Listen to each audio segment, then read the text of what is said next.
morning, class. With your hands raised, who can tell me how many of you had breakfast this morning? Okay, good. Put your hands down. How many will eat lunch today at school? Good. Now, who will eat dinner tonight when they get home from school? Good.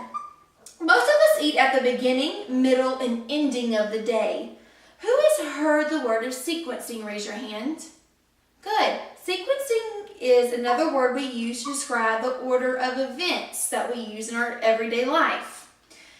Today we are going to read a book called If You Give a Moose a Muffin. We are going to sequence the book from the beginning, middle, and ending of the book.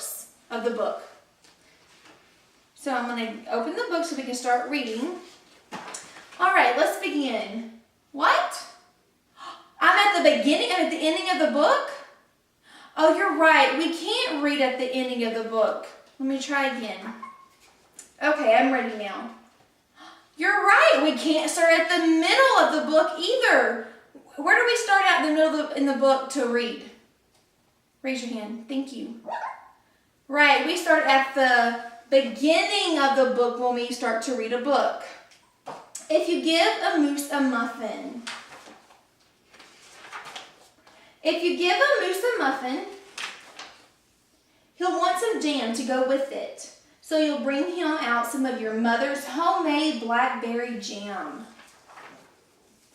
When he's finished eating the muffin, he'll want another, and another, and another. When they're all gone, he'll ask you to make more. You'll have to go to the store to get some muffin mix. He'll want to go with you. When he opens the door and feels how chilly it is, he'll ask to borrow a sweater. When he puts the sweater on, he'll notice one of the buttons is loose. He'll ask for a needle and thread. He'll start sewing. The button will remind him of the puppets his grandmother used to make. So he'll ask for some old socks. He'll make sock puppets. When they're done, he'll want to put on a puppet show. He'll need some cardboard and paints. Then he'll ask you to help him make the scenery. When the scenery is finished, he'll get behind the couch, but his antlers will stick out. So he'll ask for something to cover them. You'll bring him a sheet from your bed.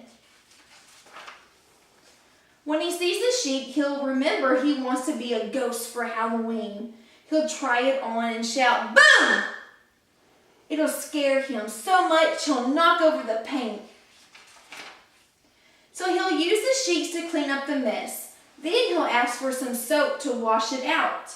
He'll probably want to hang the sheets up to dry.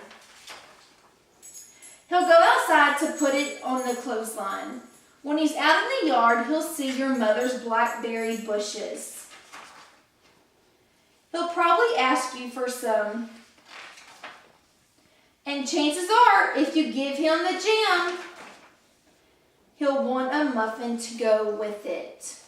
Now, with your hands raised, who can tell me the beginning of the story? What did the moose want at the beginning of the story?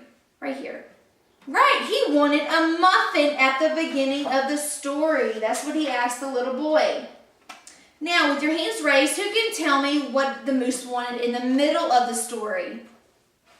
You're right, old socks. Good job. Now, at the end of the story, what did the moose want?